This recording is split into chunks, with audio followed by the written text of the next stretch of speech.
legal para você que está ligado aqui na nossa programação multiplataforma, pelas nossas redes sociais, pela TV. Seja aí muito bem-vindo, muito bem-vinda a mais uma edição do nosso Ponto de Vista que começa agora. E hoje eu recebo aqui a arte educadora e professora de artes cênicas, a Rebeca Nishimura. Rebeca, seja muito bem-vinda e muito obrigado por ter aceitado aqui o nosso convite. Eu que agradeço o convite, Leandro. Muito obrigado. Olá a todos que nos assistem. Obrigada, Leandro. Vamos então bater um papo sobre a Rebeca que é bastante ativa na parte cultural da cidade, principalmente na parte de teatro. Rebeca, mas antes eu queria saber a sua relação com a cidade. Você é nascida, criada, crescida aqui, mora aqui. O que você pode contar para a gente da sua infância, da sua adolescência, as lembranças que você tem aqui da cidade de Guarulhos? Sim, eu nasci aqui em Guarulhos, cresci aqui, sou extremamente ligada à cidade, à parte cultural da cidade também. Eu me formei no Colégio Conselheiro Crispiniano, que fica no centro de Guarulhos, que foi inclusive onde eu tive meu primeiro contato com o teatro, assim, de modo efetivo, se apresentando, etc. Então foi uma oportunidade ali onde alunos do próprio colégio conseguiram se juntar para produzir a arte, né, dentro de uma escola. E isso é muito necessário, né, muito interessante. Ali no Conselheiro Crispiniano também, eu frequentava com frequência o centro de Guarulhos, principalmente um fliperama ali muito legal que tinha, que era Sky Games. E ali a gente também dançava K-pop, participava de campeonatos na Pump It Up, que era uma máquina de dança.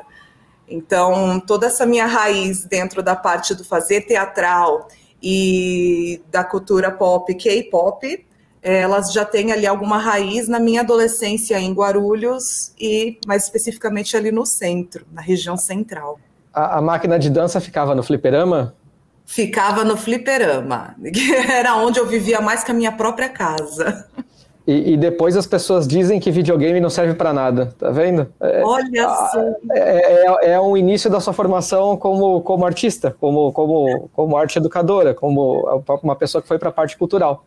É o que me ligou à parte de dança, né, a princípio, porque essas máquinas de dança, eu acredito que ainda tem no Shopping Internacional, elas tocam a música pop, sobe a seta, você pisa, mas para campeonato você fazia coreografias, dentre outras coisas. Então isso me ligou a essa área, né, esse fazer cultural dentro da parte de dança, que hoje tem por foco o K-pop. Eu jamais imaginava que tivesse campeonato disso. Tem!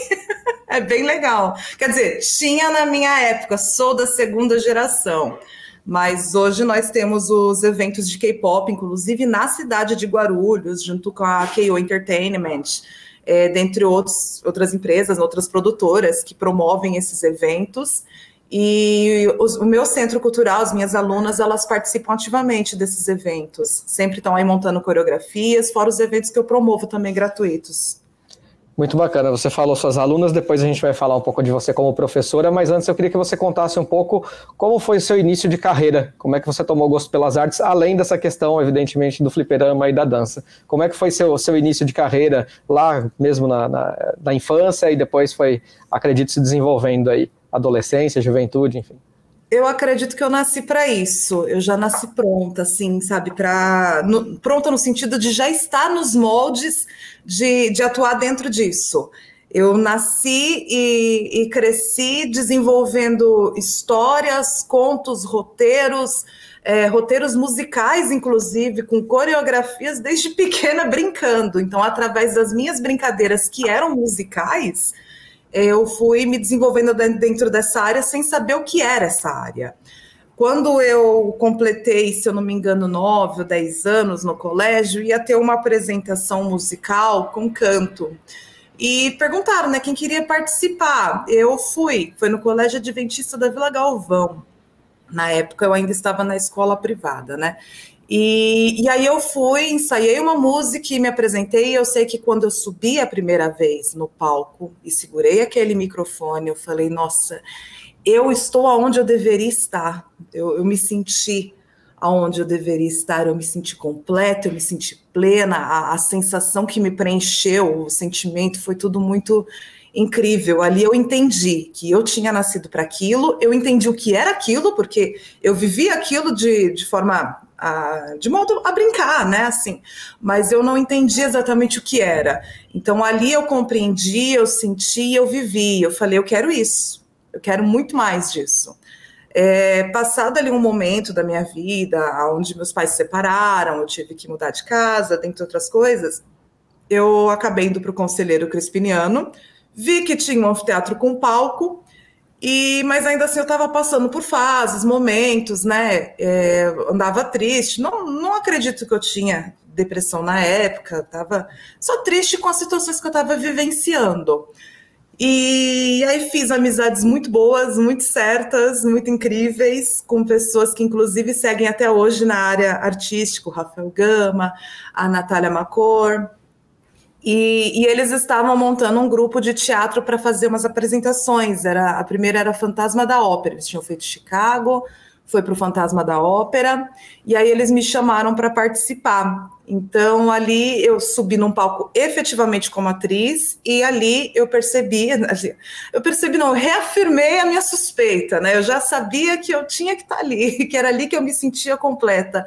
Mas ali eu tive certeza de que é isso, é essa plenitude, a gente fala magia do palco, não, é essa certeza, eu não sei te dizer, é muito incrível, sabe, você fazer aquilo que você nasceu para fazer. Eu acredito que você saiba, Leandro, que quando você está fazendo aquilo que você nasceu para fazer, as coisas elas vão acontecendo, você se sente pleno, é maravilhoso.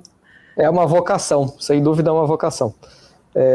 E alguns encaram como missão também, né? Então depende muito do olhar que cada pessoa tem, da espiritualidade de cada um, enfim. Você citou Fantasma da Ópera, que foi uma peça infantil, né? Nessa época, 2005. Não era infantil? Não. Você vai me falar agora. Mas eu sei que tem uma relação com o Teleton, que eu queria que você me explicasse também, né? Teve sim. Nós fizemos cobranças de ingressos a preços bem... acessíveis, e depois o Rafael Gama pegou esse valor, que era ele quem estava dirigindo, hoje ele é um ator também, né, participa de alguns teatros, acredito que ainda musicais, eu espero, porque ele canta muito bem, seria um desperdício. E aí ele pegou e fez a doação desse valor para o Teleton. Então, a gente não esperava, não era infantil, era a peça mesmo, era uma releitura do Fantasma da Ópera. Ele chegou a adquirir até tochas, a gente correu com tochas de fogo, foi uma coisa muito incrível, foi uma experiência que, assim, para a idade que eu tinha, para nós, que éramos jovens, né, compondo tudo aquilo, foi muito, muito massa, assim. Eram pessoas que tinham um propósito muito incrível e estavam agindo para que aquilo se desse da melhor forma, né? E aí entrou com essa parte da doação também para o Teleton, foi bem legal. Aí ajuda todo mundo, né? Algo que marca. Vamos falar um pouquinho, então, você falou das suas alunas, falar um pouco da sua atuação como professora. Um dos lugares em que você dá aula, coordena, não sei se coordena, aí você vai me dizer, é a Escola Viva de Artes Cênicas, que é um projeto mantido pela Prefeitura, né? Queria que você falasse um pouco a sua relação com a Escola Viva, como professora, não sei se como aluna, se você frequentou como aluna, como professora, enfim, em que pé está esse projeto hoje, como é que estão? Eu sei que as inscrições já terminaram, né? Então terminaram em junho, as aulas começaram agora em julho, então vocês estão aí com uma turma nova, né, para ser formado, e falar um pouco então desse projeto que é mantido pela Prefeitura aqui de Guarulhos. Depois a gente vai falar um pouquinho de políticas públicas, inclusive nessa área. Não, legal. A Escola Viva de Artes Cênicas, ela começou em 2006, através da assinatura de uma lei. Quem estava lá era o Eloy Petal, o Edmilson, e eu entrei na Escola Viva de Artes Cênicas, eu fui da segunda turma. Eu frequentei a segunda turma, eu parei de frequentar só na época de apresentação, porque aí eu estava grávida da minha primeira filha, então eu não consegui participar das apresentações. Mas eu estava com o professor Luiz Mármora, e eu estava lá quando a lei foi assinada, no Teatro Adamastor. Eu lembro que teve toda uma comoção, todos se fantasiaram, se produziram, né, criaram os seus personagens ou vestiram os seus personagens, né, para fazer parte daquele momento tão especial, porque até então Guarulhos não tinha algo que assegurasse, né, essa questão do acesso a um curso de artes cênicas, e ali entrava a parte tanto de teatro quanto a parte de dança contemporânea. Eu fui para a parte de teatro.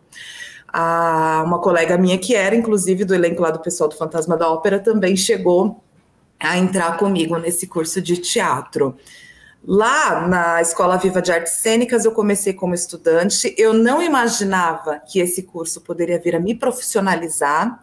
Eu não imaginava, mas hoje eu tenho destacado isso muito com os meus alunos, essa questão dessa oportunidade que a Escola Viva de Artes Cênicas tem a oferecer com relação à profissionalização, porque às vezes a pessoa ela quer fazer para perder a vergonha, ela quer fazer para fazer arte, né, se desenvolver, se autoconhecer, dentre outras coisas, mas ela tem que entender que também é uma oportunidade de profissionalização, oh meu Deus, profissionalização.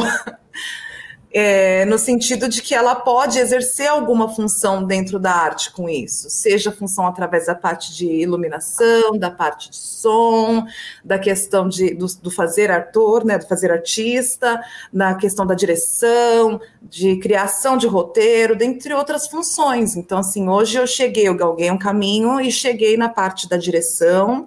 A criação de roteiro também faço, mas eu prefiro incentivar os alunos a fazer, que aí já vem um pouco da minha metodologia mesmo, e aí eu estou aí dirigindo um centro cultural, coordenando, então eu me profissionalizei. Não que eu veja isso como um trabalho, nunca, porque, gente, eu amo o que eu faço, então não parece trabalho, o tempo vai passando, voando, eu fico triste quando acaba, sabe? É novamente aquela coisa de você fazer o que você nasceu para fazer, é bem legal.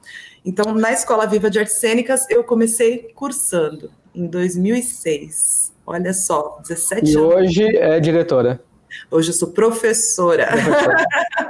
Sou professora de teatro lá, junto com o professor César Sinício. Nós temos o Kim Yokoyama na aula de circo, que cuida mais da questão da palhaçaria, do ser palhaço, menos malabarismos, mais a parte de circense, né, de circo, palhaço.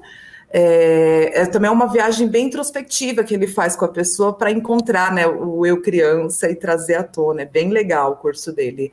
E temos na dança contemporânea a Nata Neumann e o Rubens. E esses cursos são gratuitos? São gratuitos, eles têm essa oferta aí. Era para ser recorrente desde 2006, a Escola Viva ela teve uma parada, infelizmente, aí de alguns anos, e foi retomando agora na pandemia em modo virtual, né, online, o que acabava não conseguindo fazer o atendimento com a qualidade que a Escola Viva de Artes Cênicas tem, mas por conta dessa questão do remoto, porque os profissionais sempre foram excelentes, é um processo bem rigoroso, bem bacana, assim, para poder ofertar mesmo o melhor com a maior qualidade possível para os alunos, né? E aí eu acredito que a nossa turma é a primeira turma 100% presencial, assim, desde a pandemia. Então, foi um projeto que ficou alguns anos ali engavetado. Eu estava, inclusive, passando pela secretaria que eu estava fazendo um agendamento de um teatro, eu não lembro que peça que era, foi antes da pandemia, e eu olhei assim em cima da mesa, estava lá, Escola Viva. Eu dei um grito, eu falei, pegaram, vai voltar, eu já fiquei louca. Aí eles, não pode, espera um pouquinho. Mas quando eu vi o nome, meu coração disparou. Eu falei, gente, isso aqui me fez um bem tão grande. Saber que isso aqui vai voltar e vai proporcionar para os outros o que me proporcionou, isso é fenomenal. Isso me faz bem, me deixa muito feliz. Você tem uma energia muito boa mesmo, Rebeca. Antes da gente ir para o intervalo, rapidinho, mais curtinho, eu queria que você falou da questão de profissionalização, né? Que é importante que as pessoas acabem, de repente, tirando daí mesmo uma atividade para viver, para ter renda, enfim. A sua renda hoje, ela vem exclusivamente da parte artística? Eu sou professora de artes, então, assim, eu também dou aula de artes em alguns colégios, tenho a renda do meu centro cultural e tenho a renda como arte educadora na Escola Viva de Artes Cênicas, porque através das apresentações mesmo que eu dirijo, não tem recebimento de verbas, porque as peças são sempre gratuitas. Elas são para promoção e para promoção da arte, né, fomento da arte em Guarulhos, de maneira gratuita para que mais pessoas vejam isso e queiram fazer parte disso, e para a promoção do portfólio dos meus próprios alunos, para que eles consigam tirar o DRT depois. Eu acho que é muito importante. E que eles sintam, né, isso em palco. E o acesso à cultura, claro, que a gente vai falar um pouquinho depois. A gente vai fazer uma pausa aqui, na volta então a gente vai falar do Seu Centro, e aí a gente fala um pouquinho mais de políticas públicas, inclusive nessa questão aí do acesso à cultura com as peças gratuitas, enfim, com as produções gratuitas, mas tem muita coisa para falar ainda, vamos ver o que vai dar tempo para abordar aqui nesses 15 minutos que a gente vai ter no segundo bloco, assim como tivemos nesse primeiro. A gente faz uma pausa, daqui a pouco a gente volta.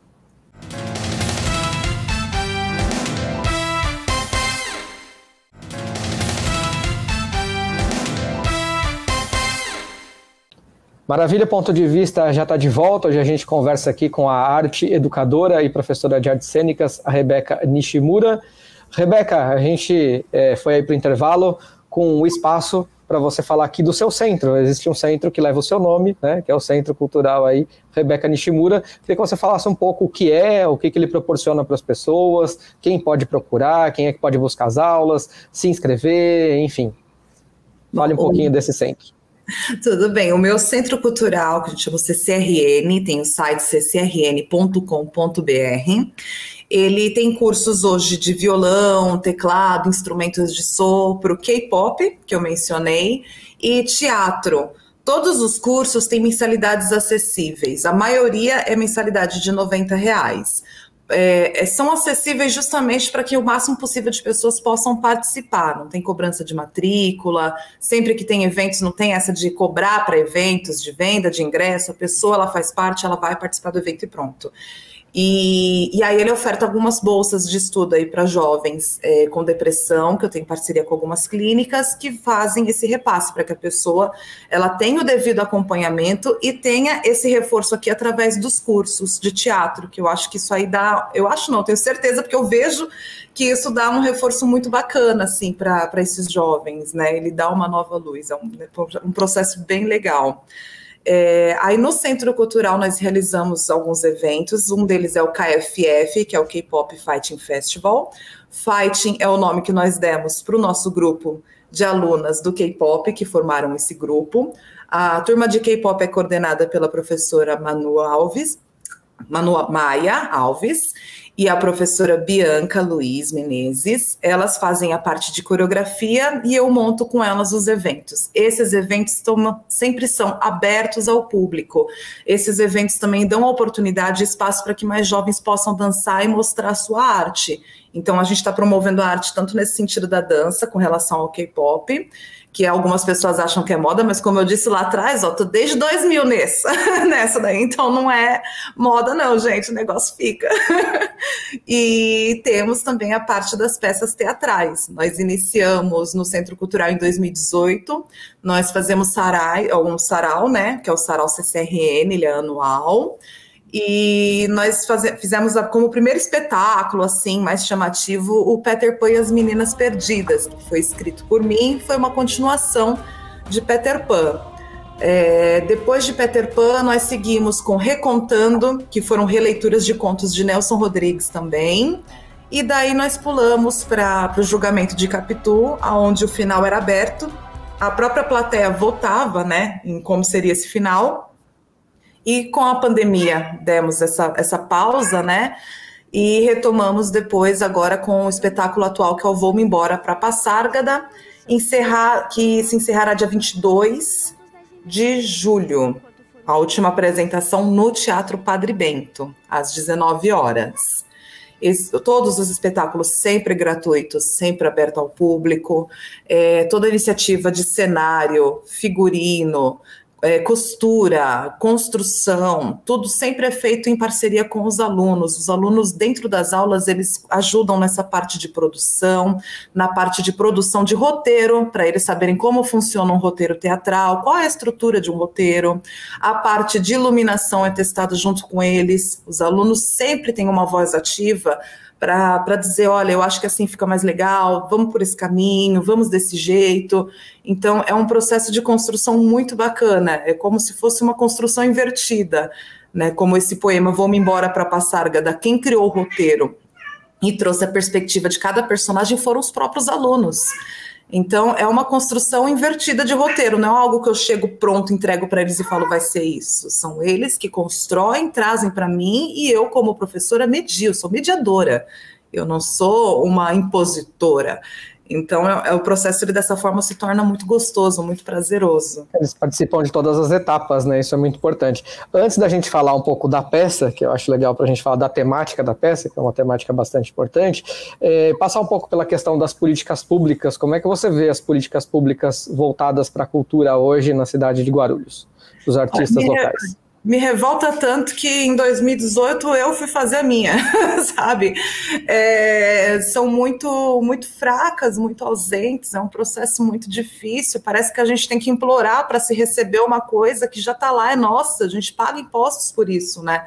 Então, em 2018... E eu falei assim, olha, eu tenho tempo, hoje eu estou estabilizada, eu tenho condições... E vou ver como é que estão as políticas com idosos, porque eu sempre fui muito ligada à minha bis, às minhas avós. Eu falei, deixa eu ver como é que está isso, né? E aí eu descobri o CCI, que é o Centro de Convivência do Idoso.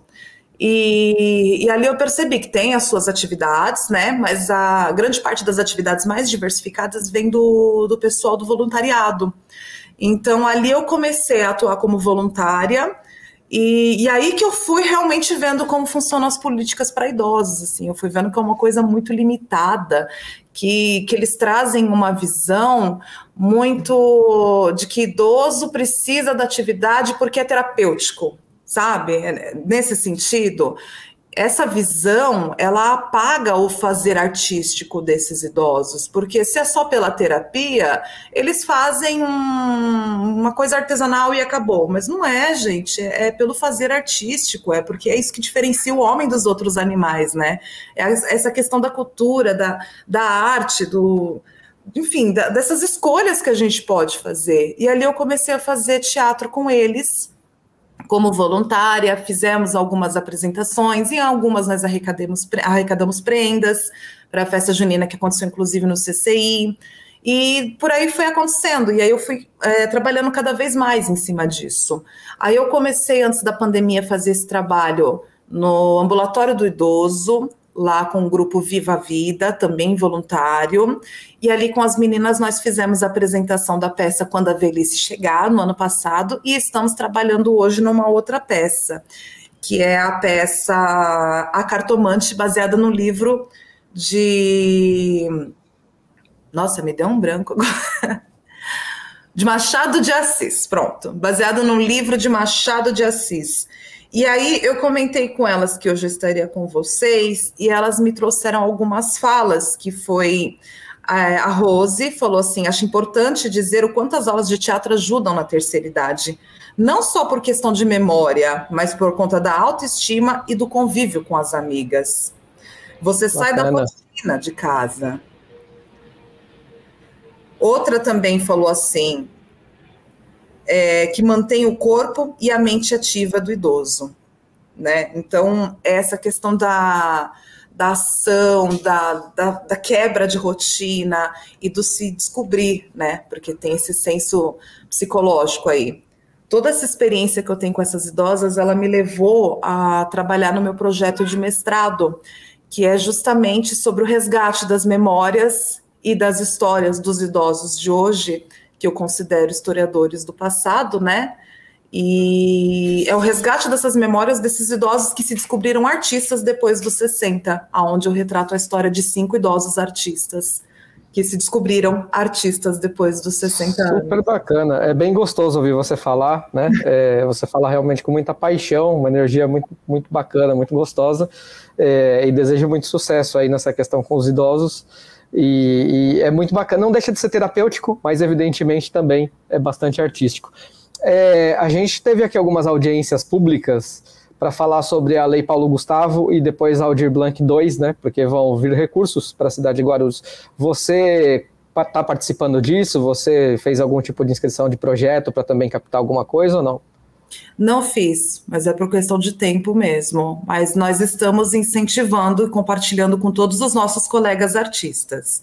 Mas é por questão de tempo. Com a finalização dessa minha pesquisa de mestrado e com uma questão de saúde aí que eu estou passando, eu não vou conseguir nesse primeiro momento. Espero que fique bem. Antes de terminar o programa aqui, vamos falar um pouquinho dessa peça, então, do Vou-me Embora para Passárgada, inspirado aí no poema do Manuel Bandeira, né? Então você produziu, dirigiu e a peça aí foi apresentada, tá aí chegando às apresentações finais, e tem como temática colocada ali um pouco de violência contra a mulher, relacionamento abusivo, que são temáticas muito, muito em voga hoje, muito importantes de serem ditas, né? Como é que foi para você produzir esse tipo de conteúdo? Foi incrível por conta da recepção que eu tive sobre o parecer dos meus alunos, porque eles leram o poema e através dessa leitura eles criaram os seus personagens e as suas histórias. Como eu disse, eu mediei. Então, tem um pouco de cada aluno ali. Então, se foi falado a respeito dessa questão da violência, é porque alguém ali passou por essa violência. Eles trazem muito, de forma muito leve, assim, muito bacana também, a relação LGBTQIA+, né? Eles também trabalham isso, eles trouxeram isso. A questão trans também, a Joana, a louca da Espanha, que ela explica que ela sobreviveu à guerra, ela passou por preconceitos e ela chegou nessa cidade, né, nesse local, onde conheceu o amor da vida dela e juntos foram para Passárgada, né, para viver uma nova vida. Então, eles trouxeram um pouco de cada um deles, assim, para dentro da peça. Isso é muito legal. E isso ajudou a ressignificar. Essa questão da violência mesmo, ela trouxe a ressignificação, porque a pessoa passou por isso, passou por relacionamentos abusivos, e através da peça ela conseguiu trabalhar isso e entender que não era com ela, porque essa questão da violência, ela traz muito essa carga de você me obrigou a te bater, você me obrigou a fazer isso com você, né? Através desse jogo de manipulação. E a pessoa conseguiu ressignificar e entender que não é ela que trouxe, alguém fez. Né, ela foi vítima, ela não se via como vítima, que tem muito esse jogo, né, essa questão de quem sofre um relacionamento abusivo, dentre outros aspectos. Então, essa peça ela traz essa ressignificação para os atores e eu espero que para quem assista também. E tudo isso, claro, com um contexto muito incrível, a elaboração dos alunos foi o máximo, as cenas de luta, cenográficas, nossa, a turma é maravilhosa, não tenho nem o que dizer. Eu estou aprendendo com eles, na medida que eles dizem que eu estou ensinando, eu estou mesmo aprendendo, eu sempre aprendo, eu acho isso muito legal. Bom, a gente está caminhando aqui já para o final do programa, Rebeca, passa rápido. Antes da gente encerrar, bem rapidinho, eu queria que você falasse se você tem algum ídolo, exemplo, alguém que você admira no meio, que serviu para você como um norte, como inspiração, enfim. Olha, a princípio, como primeira instância assim, de inspiração, eu tenho a minha madrinha, Denise Claro, que mora no interior, em Itapeva, e ela tem também uma escola dela de dança, o foco da escola dela é dança. Mas vendo, assim, os projetos dela, as apresentações, assim, vendo que é possível, que uma pessoa perto de mim conseguiu, eu falei, nossa, é possível, eu consigo também levar isso para os outros. Então, começa por aí, né? E eu acho que o que mais me motivou mesmo foi a vontade de fazer os outros sentirem aquilo que eu senti, dessa oportunidade. Isso para mim é o mais importante. Olha, energia você transmite de sobra, viu? Para a gente finalizar aqui, queria que você dissesse como é que as pessoas podem procurar aí o seu centro e se as matrículas são constantes ou se vocês fazem turmas, como é que é? Se alguém quiser entrar agora, como é que faz? Sim, elas são constantes, pode entrar, todo mundo é muito bem-vindo, super bem-vindo. É só entrar no nosso site, www.ccrn.com.br, é a abreviação de Centro Cultural Rebeca Nishimura. Tá? Entrou no site, você já consegue o contato comigo, se tiver dúvida também pode falar comigo, pode me chamar, se tiver convites também aí para a turma, para se apresentar em outros espaços, estamos super abertos sempre, viu? Tamo junto, sorte, sucesso sempre, parabéns pelo seu profissionalismo, pela sua paixão, pelo que você faz. Já agradeço aqui você ter aceitado o nosso convite.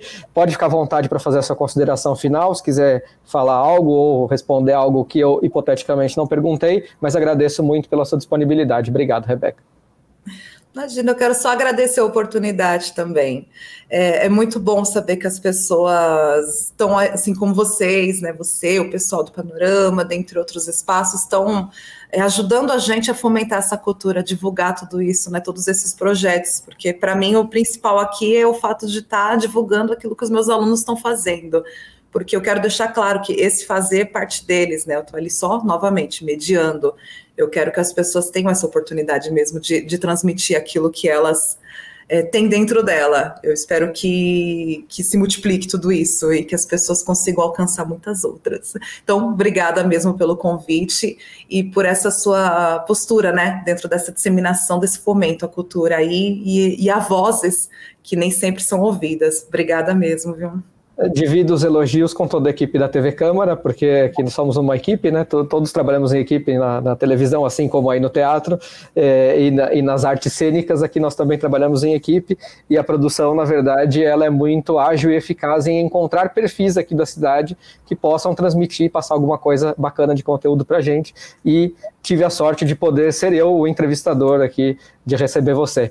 Obrigado, Rebeca, muito obrigado a você que também acompanhou o nosso ponto de vista, espero que você tenha curtido aí o programa. Se pegou assim, ó, um tiquinho da energia da Rebeca, tenho certeza que você vai sair muito melhor desse programa depois de ter assistido. É uma energia que realmente transmite bastante pra gente. No mais, muito obrigado por ter ficado com a gente se encontra aqui numa próxima. TV Câmara Guarulhos, o canal da cidadania.